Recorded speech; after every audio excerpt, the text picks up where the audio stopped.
अस्सलामु अलैकुम व रहमतुल्लाहि व बरकातुहू। वैसे इस साल के रमजान की कुछ ज्यादा एक्साइटमेंट थी क्योंकि नागपुर में और कॉलेज में पहला रमजान था ये। लेकिन अपनी एक्साइटमेंट बहुत जल्दी कॉमेडी में बदल जाती। कॉलेज में जाके क्लास में बैठो तो इत्तेफाक इतना अच्छा होता था कि जहाँ नजर घुमाओ वहाँ लोग पानी पीते दिखते थे। और दोस्त भी मेरे इतने कमबख्त जानते थे कि मैं रोजे से हूँ, लेकिन फिर भी जानबूझ के मुझसे पानी मांगते थे। आप दो ना।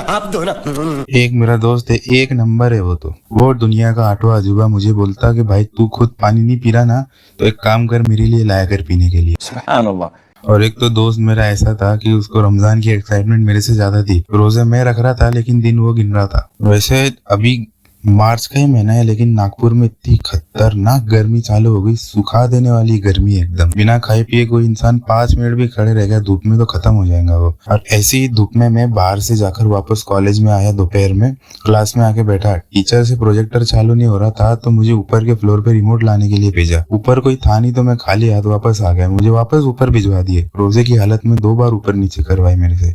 This is really bad. Locker remote हाथ में दिया, उनको बैठ गया क्लास में। टीचर रिमोट का बटन दबा दबा के पागल हो गए, लेकिन प्रोजेक्टर चालू नहीं हो रहा था। बाद में मालूम पड़ा कि प्रोजेक्टर ऊपर वाली क्लास का था।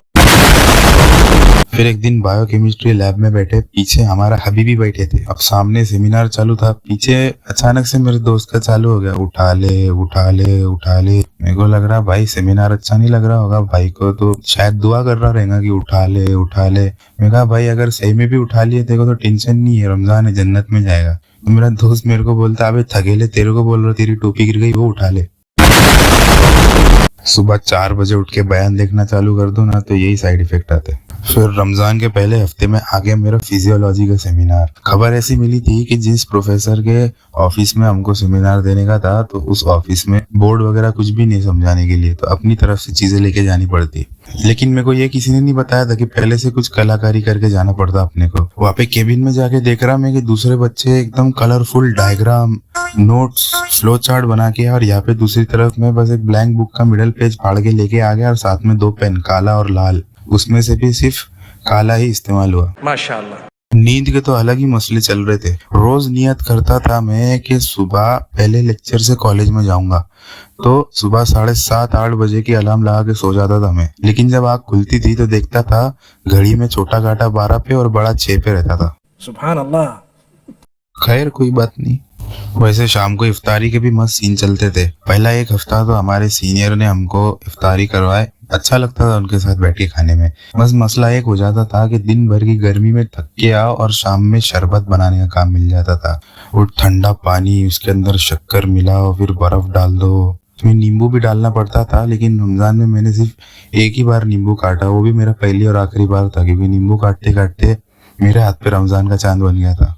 फिर एक हफ्ते बाद कुछ वजह से सीनियर की इफ्तार पार्टी बंद हो गई, तो फिर हमने भी मोड चेंज कर लिए। जैसे भूखे लोग शादी के मंडप ढूंढते फिरते, हम मस्जिद ढूंढते फिर रहे थे। मस्जिद की इफ्तारी का भी एक अलग ही सीन है। वैसे तो कोई भी आकर वहाँ पे खा सकता, सब फ्री रहता, लेकिन अब लोग इतने सारे रहते और सबको हर एक आइटम बराबर बराबर मिलना, इसीलिए जो भी इंतजाम करते वो लोग क्या करते कि हर एक चीज मिक्स करके प्लेट में रख देते, तो सब चीजों का टेस्ट एकदम मिक्स हो जाता। 1-2 बार तो मैंने खुद तरी वाला तरबूज खाया हो। अब उसमें फिर नागपुर की बिरयानी भी रहती थी खाने में। अब नागपुर की बिरयानी, इसको बिरयानी बोलना या पुलाव बोलना एक बड़ा इख्तिलाफी मसला है ये एक।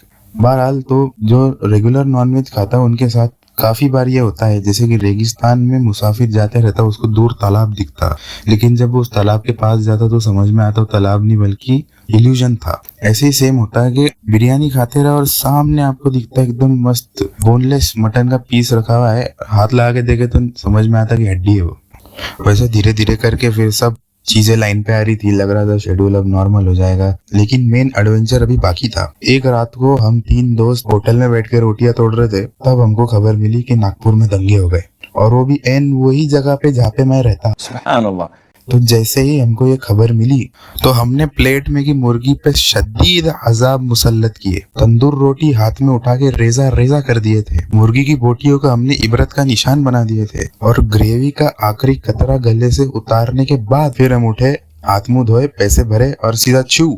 अगले दिन सीधा लॉकडाउन लग गया मोमिनपुरा में। कॉलेज गया नहीं मैं, लेकिन घर पे बड़ा बोर हो रहा था तो दोपहर में सोचा नीचे उतर के देखते माहौल क्या है अपना। जैसे ही मोमिनपुरे के मेन गेट के पास टर्न मारा मैंने, वैसे देखा कि सामने पुलिस फोर्स खड़ी हुई पूरी। कुछ नहीं किया, बस यूटर्न मारा मैंने और आंख बंद करके खोला, उतने में मेरे को मेरे घर का दरवाजा दिख रहा था। इतनी स्पीड में आया मैं वापस। माशाल्लाह, समझ गए ना। लेकिन फिर धीरे धीरे सब कुछ सही हो गया, नॉर्मल हो गया। 20-22 रोजे हुए नहीं कि अपन ने भी घर का टिकट कटा लिए। वैसे कुछ भी बोलो, जैसे भी गए रमजान बड़े मजेदार गए।